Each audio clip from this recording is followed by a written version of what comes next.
Involved in the death of. We will read them out throughout the course of this demonstration.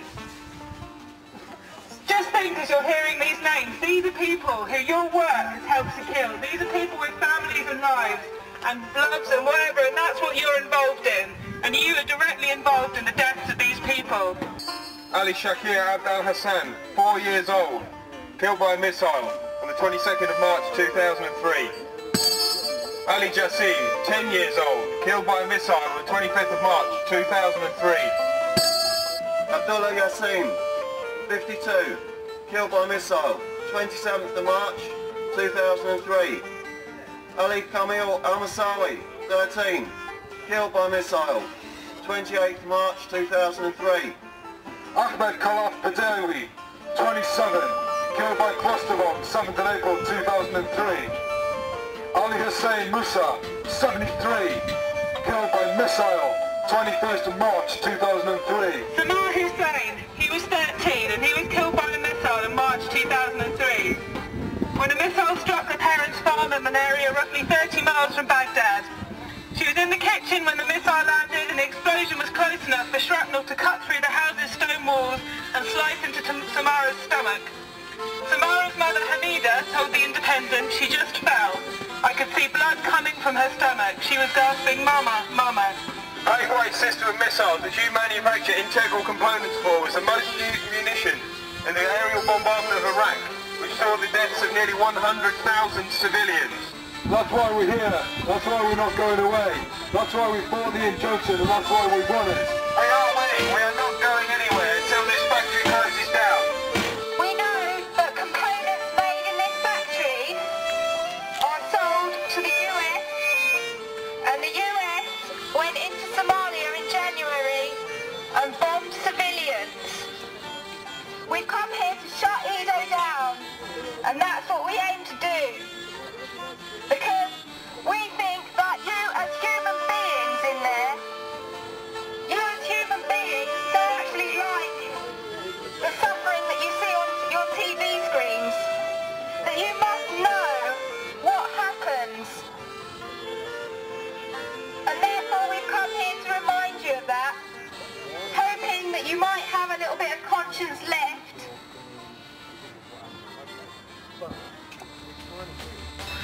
We're the Brian and Home Citizens Weapons Inspectors Team, Edo NPM. We're come to inspect your premises because we believe that you're manufacturing weapons components that are being used in an illegal and immoral war, which has claimed the lives of hundreds of thousands of people in Iraq. The police have no legal power to move us. You're on the premises, can you move on? The police are... Excuse me, don't do that. Do what? You were pushing. What time is it? And it. Yeah, that's 4:50. 4:50. And we're going to be here for a good while. What time did you get up this morning? Don't ask. Good morning. What time is it though? I don't know, it's offensive o'clock in the morning.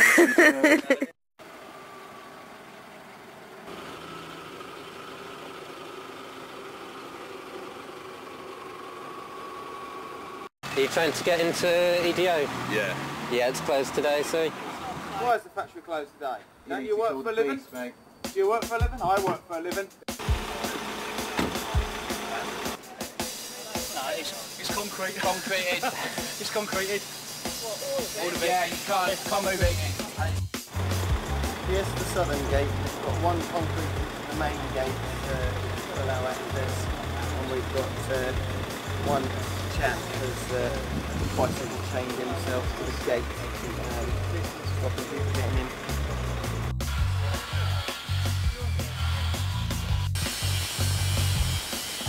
What you're doing here is grubby and disgusting, and we will not tolerate it. You should be ashamed to show your faces in Brighton. You should be ashamed of yourselves. You should be ashamed to tell people what you do for a living, because what you do is disgusting. And everybody in Brighton knows about it.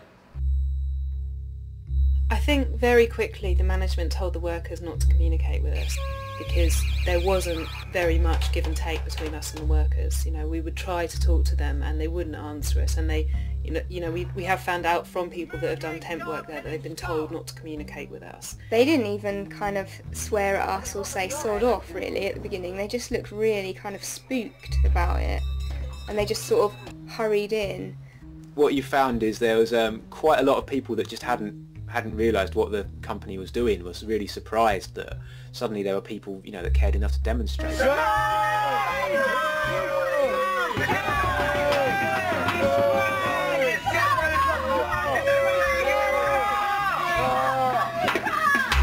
At least 2 of the workers resigned in just this early period. I've no doubt that the factory have got a very serious recruitment problem because people now know what they do. And their friends and family know what EPO do. Just imagine what it might be like to really see massacred dead bodies of the people that you know, you care about and you love. Maybe you should think about that before you go into work and build bombs. If you, say, mention family or friends and how they'd feel if their family or friends were, caught in the middle of a war, then that often strikes a chord, and you can see people's faces, and they do.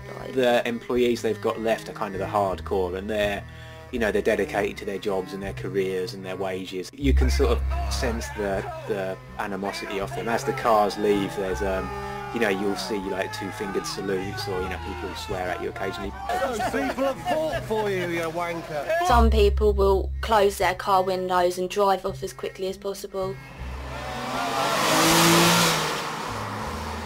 Some people will smile with their windows wide open and drive off slowly as if to wind us up. And some of them really hate us, some of them are quite aggressive. Because we're proud of what we do, sunshine. You're proud Yeah, proud, mate. Well, shame upon you. Shame? Yes, absolute shame. Have you got a grandfather? Yes, I have. Did he fight in the war? No, he didn't, thankfully. But what's that going to do with bombing passing in You're no better than a conscientious objector, sunshine. Yes, I am. So there is obviously a lot of anger on their part, but it doesn't come out very often towards us.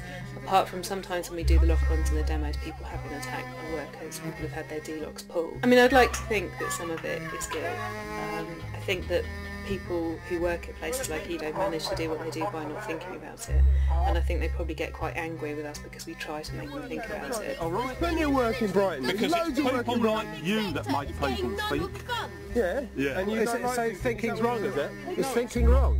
That whole get a job, dole scrounging scum does come out from them. I think they classify us and they find it easier to hate us in that way. We're doing a job, sunshine. We're doing a job. What job you do, mate? What job do you do? All sorts of fucking things. Do you?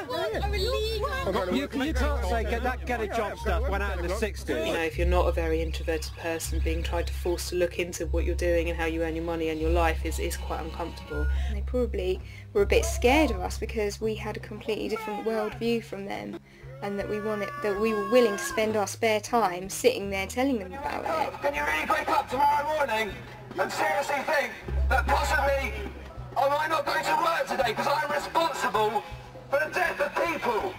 And we're not just talking about armies, we're talking about innocent people, civilians, women, children. Don't you all know about it? How dare you do that? This is very real. Anyone that probably has recognised that guilt in themselves have just left.